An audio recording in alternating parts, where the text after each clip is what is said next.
Ninsabu hawnhekk ġewwa ħal-qormi eżattament fl-akwati tal-Kamra tan-Nar ta' San George. Ftit metri bis-silbot warajna il-post l-ispiera li ħasdet il-ħajja taż-żagħżugħ ta' 17-il sena Charlon Borġ.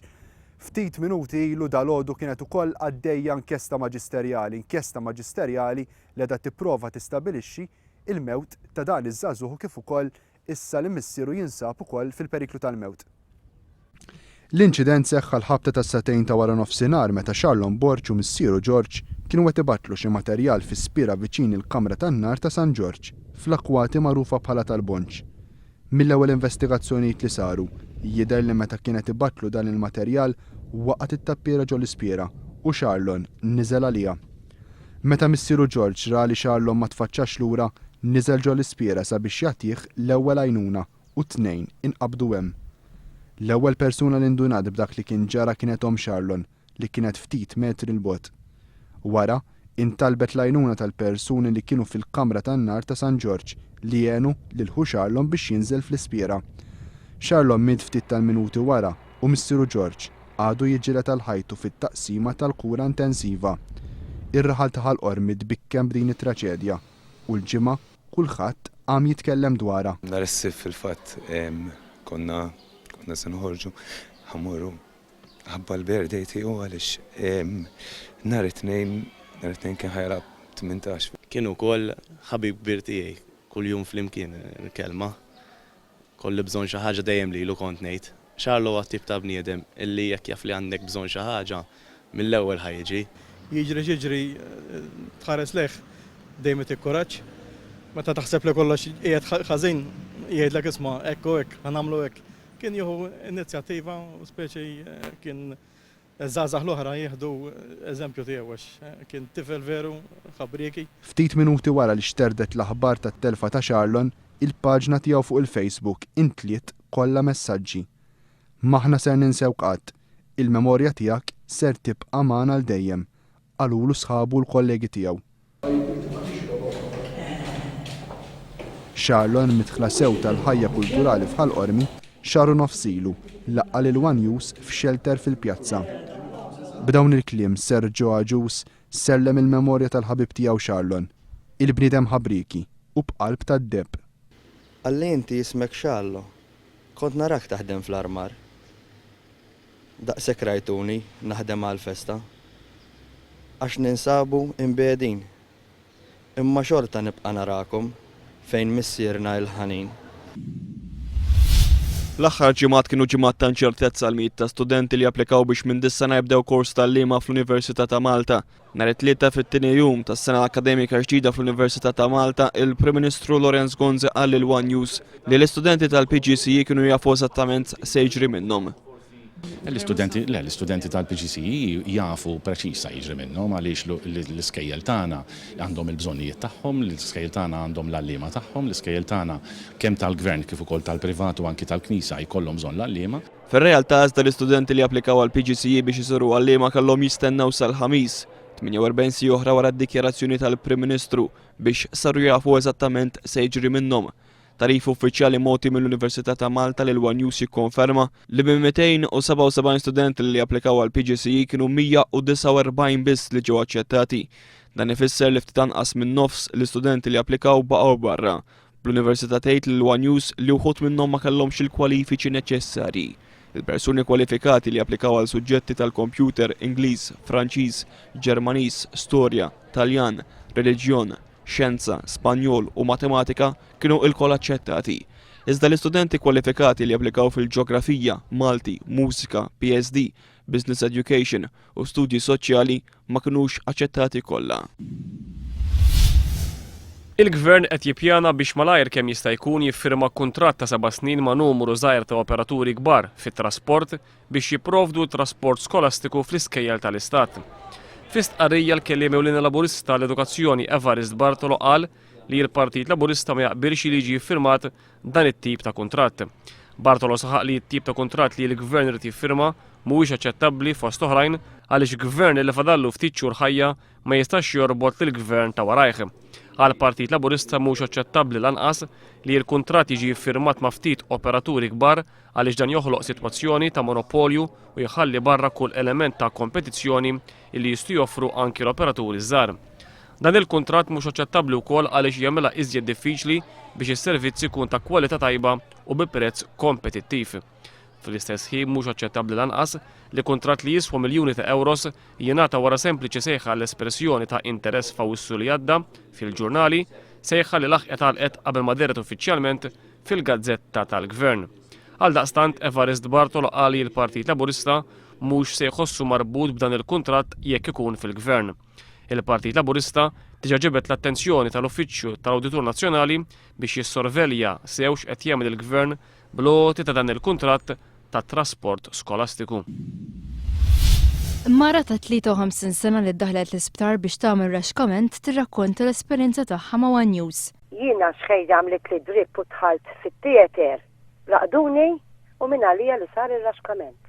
X'kien ħriġt mir-raxkament u ġej tiegħi wara 2 hours jilleċenzjawk li tmur id-dar. U jiena mort bajna jagħmel li kollox sew għadda r-raxkament u kollox all right. Ħadd ma qallek xejn ġifieri. Xejn. Qabel ma għamlet l-operazzjoni l-mara ingħatat set ta' istruzzjonijiet ta' x'ma setax tagħmel fosthom li ma tmurx tom. Iżda meta siġġimat wara marret tal-appuntament biex jagħtuha r-riżultati tat-testijiet, il-mara skopriet li r-raxkament ma kienx sarilha. Għaddew is-siġġimat, kelli l-appuntament li rrid immur l-isptar on the 3rd. Mort xinqad bil-qiegħda ħatibda tkellim it-tabiba qalt li hawnhekk raxkament ma sarx, għattilha fiex. Għalt li mamlulekx minħabba hekk u hekk. Fair enough. Imma kif issa qegħdin jgħiduli? Kif issa qiegħda tgħidli? Mhux dakinhar stess. Ma' One News il-mara qalet li dan mhux mod serju ta' kif isiru l-affarijiet. Kien id-deputat Laburista Anthony Agius Decelis li staqsa lill-Ministru Joe Cassar jekk jista' jgħid kemm qed idumu l-pazjenti jistennew fi swali transitorji fuq stretcher fid-Dipartiment tal-Emerġenza qabel ma jiġu trasferiti għal sala oħra jew qabel ma jiġu liċenzjati mill-isptar. Fi kliem il-Ministru Cassar innifsu jirriżulta illi dan il-ħin ta' stennija ivarja minn 20 għal 30 siegħa. Ferjatu il-ħin ta' stennija huwa ta' 20 siegħa. Fl-emergency ward area mbagħad dan il-ħin jitlaq għal 30 siegħa. Min-naħa l-oħra iżda għal mistoqsija oħra ta' Anthony Agius Decelis dwar x'kien il-ħin li damu jistennew il-pazjenti minn xi nirreġistraw isemhom fid-Dipartiment tal-Emerġenza sa x'ħin ġew msejħa biex jarhom tabib, il-Ministru Joe Cassar wieġeb illi mhux possibbli illi wieħed jikkalkula kemm kien dan il-ħin. Fi żvilupp ieħor il-Union tal-Infermiera u l-Qwiebel l-MUMN ikkummentat dwar dak li żvela fis-sigħat li għaddew One News dwar is-sitwazzjoni fis-sala tal-maternità fl-Isptar Mater Dei. L-MUMN qalet li dan ma kienx l-ewwel każ fejn nisa tqal tneżżaw mid-dinjità tagħhom u minkejja li d-Diviżjoni tas-Saħħa kull darba twiet li ser issolvi l-problema dan mhux jiġri għaliex wara ftit dawn in-nisa qed jerġgħu jsibu ruħhom bla sodot. L-MUMN ipprotestat mad-Diviżjoni tas-Saħħa dwar din is-sitwazzjoni u saħħet li ma tistax taċċetta l-fatt li mhuwa jintwera l-ebda rispett għal dak li jkunu qed iħossu l-ommijiet f'dan il-waqtiet tant sensittivi.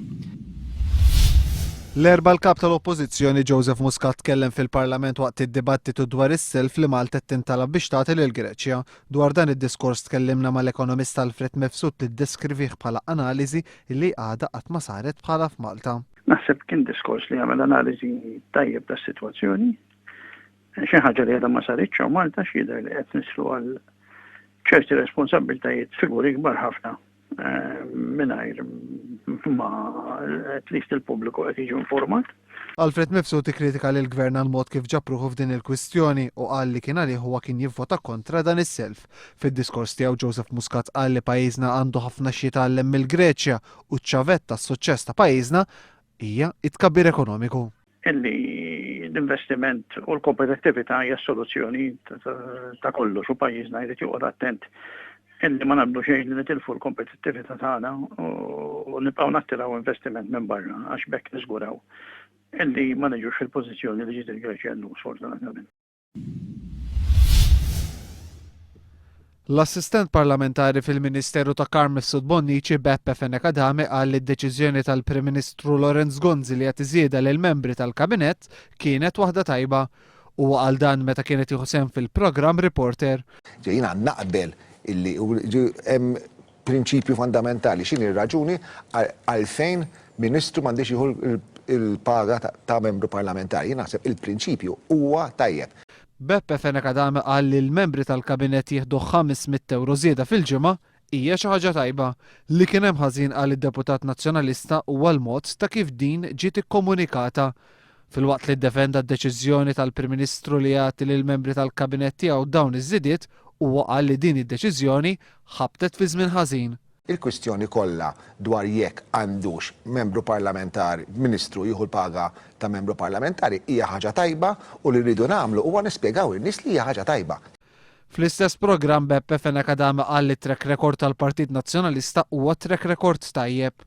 Assolutament, jien naħseb li huwa track record riċenti tal-gvern immexxi l-Partit Nazzjonalista fl-aħħar 3 snin huwa indubjament tajjeb. Meta tkellem dwar l-ekonomija huwa ftaħar li taħt gvern nazzjonalista din hija waħda tajba. Naħseb li minkejja kollox l-ekonomija tal-pajjiż sejra l qudiem.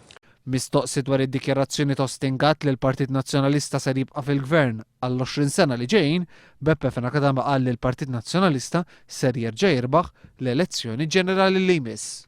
Jiena m'għandi ebda dubju illi din l-elezzjoni ġenerali ġejja tista' u probabbilment titrebaħ mill-Partit Nazzjonalista.